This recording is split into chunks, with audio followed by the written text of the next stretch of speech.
l'heure des infos sur Métropole, bonsoir à toutes et à tous. Bienvenue dans cette nouvelle édition de Métro News pour la semaine. En titre, le gouvernement d'Alix Didier Fils-Aimé dit s'engager à prendre en charge les victimes de l'attaque survenue à l'hôpital général mardi. L'assassinat des deux journalistes et du policier suscite également une vive indignation tant en Haïti qu'à l'international. Plus de 17 000 personnes ont perdu la vie en raison de la violence des gangs depuis 2022, dont 5 350 cette année. Le Bureau intégré des Nations Unies en Haïti met en garde contre une recrudescence inquiétante de ces violences dans le pays. Affaire BNC, le juge Félix May a émis des mandats d'amener à l'encontre de Raoul Pascal Pierre-Louis et Lonique Léandre, accusés de complicité dans cette affaire. L'ancien ministre du Commerce, Jonas Kofi, est convoqué pour comparaître en tant que témoin.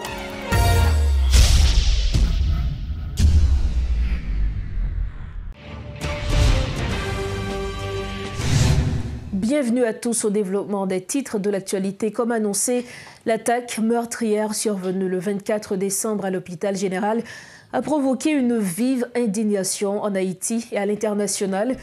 L'Union européenne a condamné fermement cet acte, qualifiant les attaques contre les installations de santé et les journalistes de tentatives inacceptables de déstabilisation. Les États-Unis, évoquant un acte barbare, ont dénoncé les gangs responsables et rappelé l'importance de l'hôpital de l'Université d'État d'Haïti, tout en appelant à un soutien international accru pour rétablir la sécurité. En Haïti, le président du CPT, Leslie Voltaire, a promis des mesures pour poursuivre les responsables des assassinats de deux journalistes et d'un policier, soulignant l'urgence de faire face à la crise sécuritaire. Écoutons les propos de Leslie Voltaire.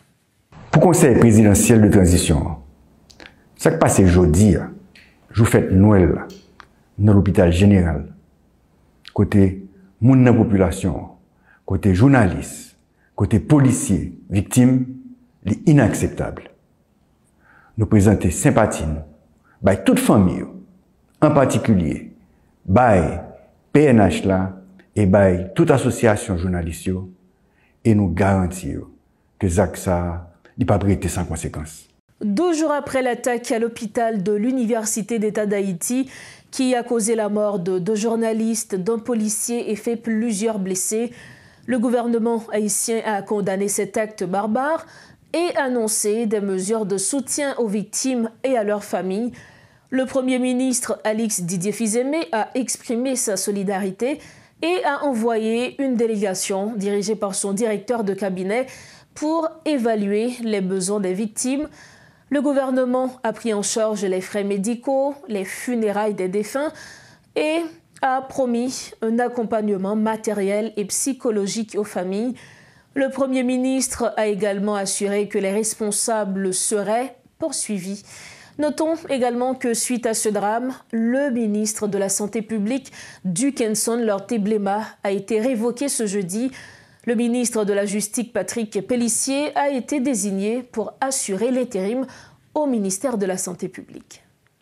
Toujours dans le chapitre des réactions, le professeur Renan Edouville impute la responsabilité du drame survenu le 24 décembre dernier aux membres du gouvernement. Le spécialiste des droits humains appelle le cabinet ministériel à reconnaître ses fautes et à dédommager les victimes. Ce drame, au cours duquel journalistes, policiers et autres personnes ont été assassinées ou blessées par balle, ne doit pas rester sans conséquences, souligne Maître Renan Edouville. C'est un reportage de Richie Fortuné et de Jerry Torchon.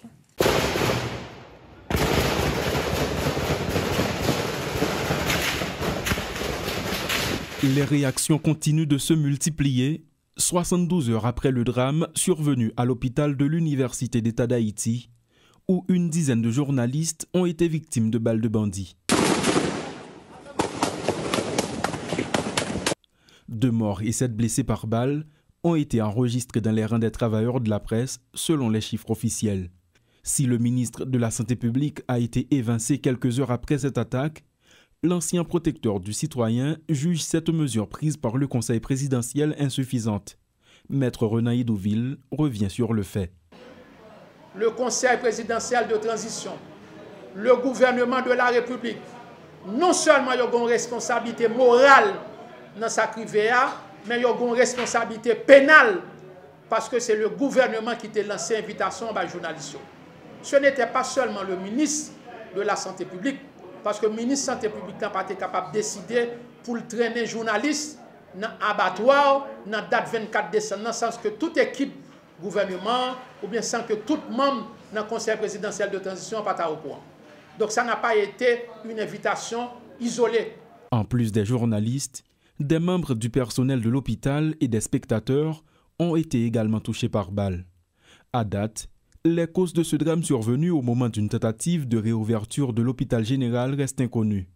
Entre-temps, Renan Idouville privilégie l'hypothèse émise par des anthropologues. Analyse anthropologique que vous faites, vous considérez ça comme étant une sorte de sacrifice que vous faites avec les journalistes. Parce que son bagage qui vient dans la date 24 décembre, il faut que tu aies un sang pour couler, gens que les anthropologues dit. Et les journalistes mourent, c'est parce qu'ils étaient trop fougueux. L'un dit trop fougueux, ce n'est pas dire qu'ils n'ont pas de faire travail, mais pour dire qu'ils sont jeunes, ils sont fougueux. Moi-même, je suis passé par là, même pas assassiné. Parce que je travaille en Haïti pour un bagage comme ça qui est presque arrivé, vers les années 86, 87. Eh bien, journalistes, policiers, mourir, assassinés par balle, blessés, couchés sous cabane de l'hôpital, et pour ouais, un gouvernement contenté tout simplement pour dire que le condamné et il va prendre disposition pour arrêter. Ce drame confirme la détérioration de la situation des droits humains en Haïti, déplore le spécialiste des droits de l'homme. Maître Renan Idouville exhorte les autorités à dédommager les victimes ainsi que leurs familles. Première obligation, liée à Santa, c'est une réparation morale. Reconnaître par devant l'opinion nationale, par devant l'opinion internationale, que c'est eux-mêmes qui sont responsables de sacrifier. Ce n'est pas seulement voyons ministre aller, révoquons ministre, non. Le ministre n'a pas agi pour contre lui. Donc il faut que le gouvernement, l'autorité, reconnaissent que sacrifier, c'est responsabilité par eux d'abord. Parce que le principe l'entour, quand l'État ne protège pas ses citoyens des exactions commises par d'autres, il partage avec leurs auteurs la responsabilité des torts infligés. Et deuxième obligation que vous gagnez, c'est une obligation, nous capables de dire, d'ordre de réparation psychologique. Les journalistes, les confrères de la presse qui couchaient sous cabane de l'hôpital, les parents des journalistes qui ont été lâchement assassinés, les parents des policiers qui ont été lâchement assassinés, besoin d'une réparation psychologique, un encadrement psychologique par des psychologues, des travailleurs sociaux, des criminologues qui peuvent aider. Parlant de réparation, le gouvernement de transition dit s'engager à prendre en charge les dépenses médicales des blessés, à assumer les frais des funérailles du policier et des 2 journalistes tombés dans l'exercice de leurs fonctions et à apporter un soutien matériel et psychologique aux familles des victimes. Jusque dans l'après-midi de ce jeudi 26 décembre, ces promesses n'étaient pas encore devenues réalité. Toujours concernant la violence des gangs, plus de 5350 morts et 2150 blessés ont été recensés en Haïti en 2024, principalement dans des affrontements impliquant des gangs criminels et des groupes armés. Cela porte le total des morts et de blessés à plus de 17 000 depuis 2022. Dans ce rapport publié le 23 décembre dernier, le Bureau intégré des Nations Unies en Haïti souligne qu'Haïti fait face à une recrudescence alarmante de la violence.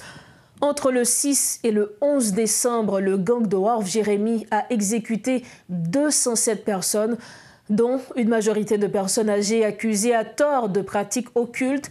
Ces crimes s'inscrivent dans un climat d'impunité généralisée, exacerbé par la paralysie des institutions étatiques et des forces de l'ordre.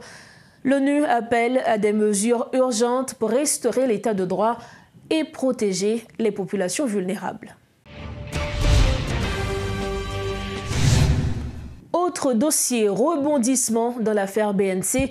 Le juge d'instruction Benjamin Félismé a émis lundi des mandats d'amener contre Pascal Raroul Pierre-Louis, ancien président du conseil d'administration de la Banque nationale de crédit, accusé de corruption active et de versement de pots de vin, ainsi que contre Lornick Léandre pour complicité dans ces faits. Dans le cadre de l'enquête sur des accusations d'abus de fonction et de corruption impliquant la BNC, le juge a également convoqué Jonas Kofi comme témoin. Si M. Pierre-Louis et M. Léandre, actuellement hors d'Haïti, refusent de se présenter, les mandats pourraient être transmis à Interpol. Par ailleurs, d'autres figures, dont des conseillers inculpés, ont ignoré des convocations précédentes dans un climat de pression politique pour leur exclusion du Conseil présidentiel de transition. Pour refermer cette page, malgré la détérioration de la situation en Haïti, marquée par une crise sécuritaire et économique sans précédent, le président du Conseil présidentiel de transition, Leslie Voltaire, a adressé ses vœux à l'occasion des fêtes de fin d'année. Dans son message, il a appelé à une prise de conscience collective tout en exprimant l'espoir d'une année meilleure. Il a particulièrement évoqué le souhait que les enfants haïtiens puissent célébrer Noël dans la joie et la sérénité, comme tous les enfants à travers le monde. Écoutons les propos de Leslie Voltaire, président du Conseil présidentiel de transition. Noël, c'est fait tout le monde. Tout le monde, c'est tout le monde. Tout le monde a même droit. Droit pour y rester, droit pour y aller à l'école, droit pour y gagner la santé, droit pour y manger, droit pour y gagner sécurité, droit pour y jouer. C'est ça qui fait que un petit monde vit un bon citoyen, un bon citoyenne. C'est pour ça que nous avons là.